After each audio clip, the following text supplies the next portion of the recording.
Thank you. Thank you very much. Happy to be here.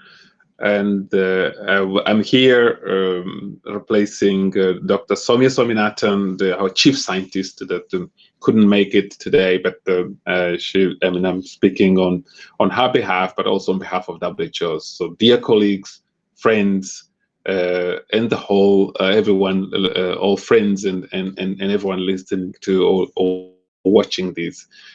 Let me just start by saying that digital technology, and which is very obvious, and I think all of you know that it holds an enormous potential to transform health of the entire population.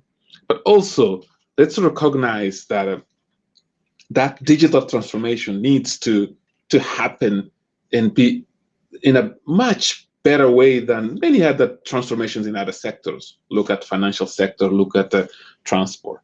So we are talking about health. We want to ensure that the digital transformation of healthcare is done in a way that brings all those health benefits to all of us. So these technologies can bring an opportunity for health and well-being worldwide, to transform economies, but also stimulate growth.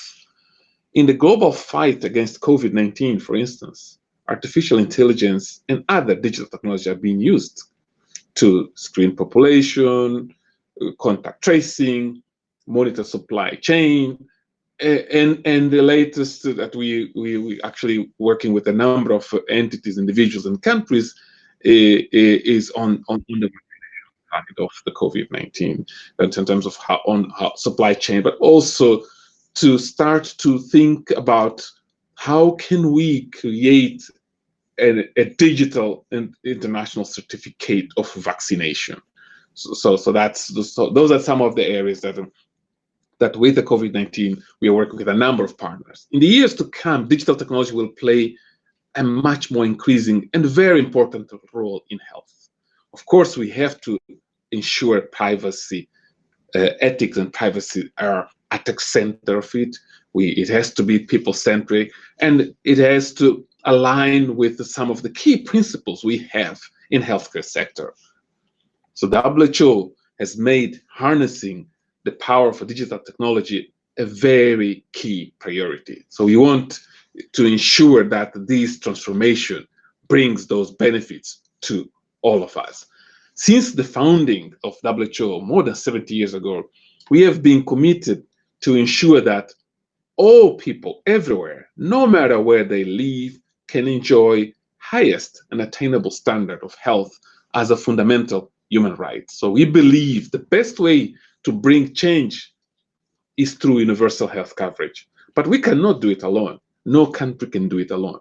No entity can do it alone. We need a very well coordinated effort and a very strong global partnership to achieve success, to achieve that vision, that goal, health for all, that we all want to see achieved. The WHO General Program of Work is aligned to the Sustainable Development Goal. And we have those, within that, we have goals that we call triple billion targets. So we want by 2023 to see 1 billion more people benefiting from universal health coverage. We want 1 billion more people better protected from health emergency. We want 1 billion more people enjoying better health and well-being. So digital technology is the tool, is the mechanism, is the enabler that can help us get there.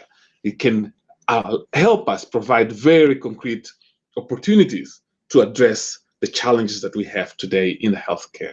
So we want to ensure digital technologies improve service delivery of patients, and as well as patient safety, but also facilitate training of health workers, empower patients and families, and help prevent the spread of infectious diseases such as COVID-19 and others that will come for sure in the future. So we at WHO place digital technology and digital health as one of the key priorities to ensure that in addition to benefiting the ones that are already covered by broadband, but also we bring those that are still not covered by digital technology or by broadband to leverage and benefit from the progress that those technologies can bring. So we must pay very careful attention on the digital divide, but also we want to make sure that as we go to that transformation,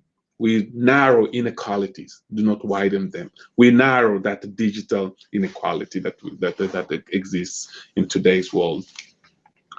So we want to make sure that we address disparity in access, quality, and safe use of digital technologies in low income as well as underserved communities. Even if in countries that are high income, you have still underserved communities. So as part of our key target and key principle, which is enshrined and was approved by the Global Strategy on Digital Health that was approved by the member states last year, we want to ensure that all these key principles are there. We want to minimize or avoid risks or ensure that privacy and security is at the core.